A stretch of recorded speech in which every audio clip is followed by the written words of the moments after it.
jalasal akhyar, barang siapa orang yang duduk dengan orang-orang yang baik, Allah akan menanamkan keazaman kepada orang itu untuk cenderung kepada kebaikan. Orang yang bersahabat dengan orang yang tidak baik, terpulang apa saja sifat tidak baiknya. Rakus dunia kah, suka kacau orang kah, suka tunjuk ajar komen tak baik dalam Facebook kah, ataupun suka dia tunjuk ajar macam mana untuk dia bantai si fulan kah, apa saja akan berpindah juga perangainya.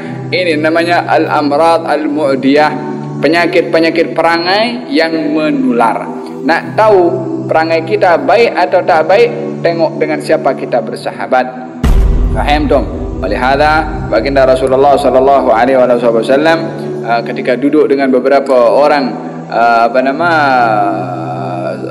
kaum musyrikin, ketika ingin bercerita tentang perkara-perkara yang baik, bila mana mereka bercakap tentang perkara-perkara yang tak baik, Allah Subhanahu wa taala berfirman, "Fala taq'udu ma'ahum hatta yakhudu fi haditsin ghairi." Jangan kamu duduk bersama dengan mereka sehingga mereka cakap benda yang lain. Selagi dalam percakapan itu adalah benda-benda yang tak elok, kamu jangan duduk dengan mereka. Demikian kata Allah Subhanahu wa taala kepada Rasulullah sallallahu alaihi wasallam. Zaman kita sekarang adalah perbincangan itu, kalau tidak ada perkara-perkara memburukkan kepada orang lain, macam tak sedap, mesti kita akan cakap pasal hal orang. Faham dong? Kita adalah berusaha untuk menjadikan majlis-majlis yang kita duduk di situ adalah majlis yang mengingatkan kita kepada Allah Subhanahu wa taala.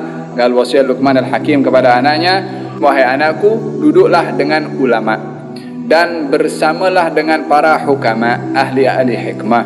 Sesungguhnya Allah akan menghidupkan hati seseorang dengan cahaya ilmu, seperti mana Allah Subhanahu wa taala akan menghidupkan bumi ini dengan turunnya hujan." Kita selalu diperdengarkan tentang satu hadis Nabi SAW berkenaan dengan orang yang duduk dengan orang yang baik. Orang duduk dengan orang yang baik. Humul qaumul ladzi la yashqa bihim jalisuhum. Mereka orang yang duduk bersama dengan orang yang baik tidak akan dihampakan oleh Allah Subhanahu wa taala. Duduk saja dengan orang yang baik tidak dihampakan oleh Allah, akan dapat berkat yang didapat oleh orang yang baik walaupun dia orang tak baik.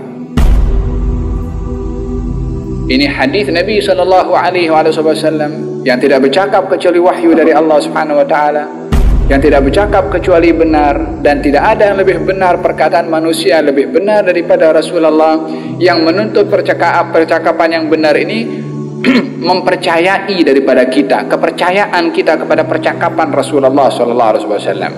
Di hadis tadi dikatakan malaikat itu kembali kepada Allah, ditanya oleh Allah, "Bagaimana kamu tinggalkan hambaku?" Dijawab, "Mereka sedang berzikir kepadamu wahai Allah."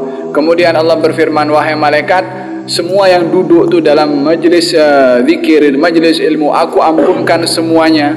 Malaikat berkata, "Ya Allah, di situ ada orang datang ke majlis itu, majlis baik, majlis ilmu, majlis zikir. Dia orang ini banyak dosa. Datang ke majlis bukan karena nak hadir majlis saja, kot mungkin tengok ramai-ramai ke, atau yakni walhasil datang ke majlis bukan kerana untuk hadir majlis.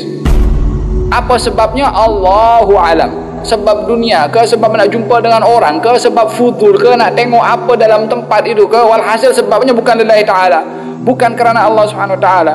Datang bukan sebab majlis. Adakah diampunkan juga wahai Allah seperti mana yang lain datang kerana majlis? Allah menjawab, "Walahu qad ghafartu."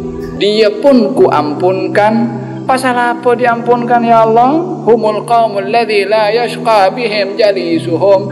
Sebab mereka orang-orang yang ku ampunkan tu, mereka yang duduk, yang hadir kerana untuk majlis itu adalah orang-orang yang tak akan binasa, yang tak akan hina, yang tak akan hampa orang lain duduk dengan mereka walaupun niatnya tak baik. Ini duduknya saja, apalagi bersahabat, apalagi dia akrab. Maka jangan tanya keberkatan duduk dengan orang-orang yang baik. Kalau duduk saja mendapatkan pengampunan, apatah lagi bersahabat dan juga rapat dengan mereka. Semoga Allah Subhanahu wa taala menjaga kita daripada sahabat-sahabat yang tidak baik.